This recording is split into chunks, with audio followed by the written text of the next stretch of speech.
is going to be 25 in October, and it got me thinking about the last 25 years and how different things were. And I was thinking about how the country came together during 9/11. And for those of you who are old enough, I was teaching at John R. Leonard. I was teaching an affordable, and I was watching it on an antenna-less television set that I put a wire hanger in to act as an amplifier. And that's where I was in education in that moment. And people on the left and people on the right came together. All of Congress was singing God Bless America on the steps of the Capitol building.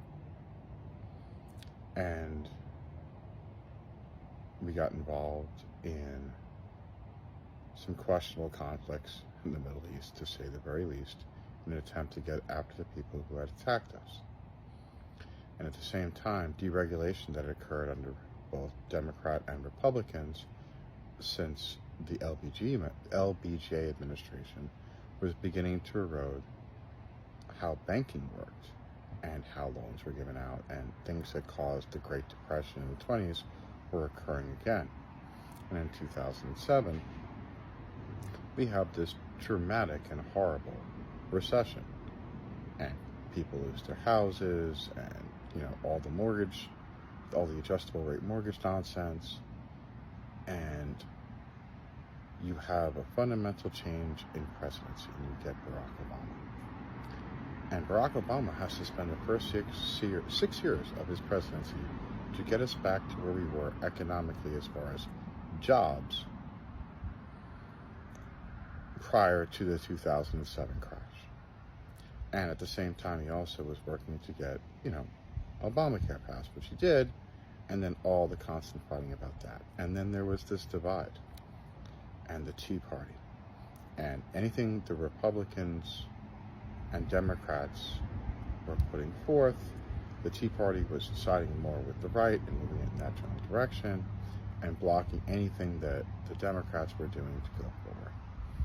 And the economy was not moving forward. And so in 2008, we had Barack Obama come in. We had Barack Obama in 2012. And then in 2016, we have Hillary versus Donald Trump. And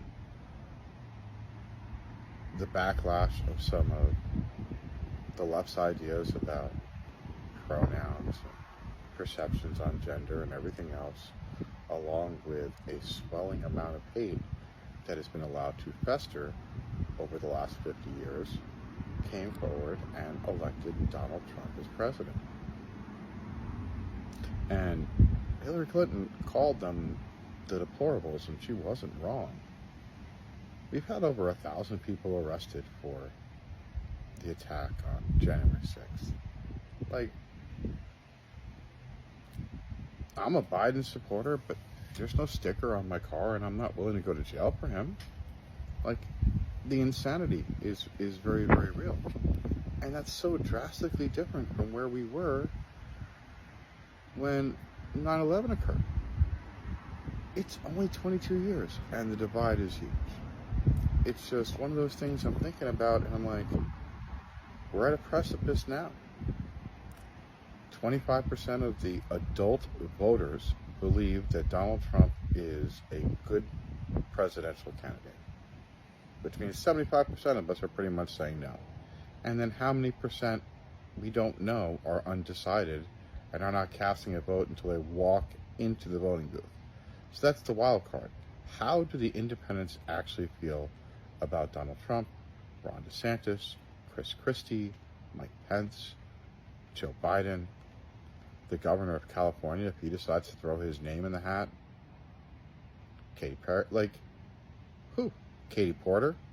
The Democrats, if they wanted to appeal people, they could. The people that are complaining about Joe Biden being Joe Biden, the economy has done really well since he's been in. The infrastructure bill has worked. The SNAPS benefit thing is good. He's run into roadblocks about getting, relief for people with student debt.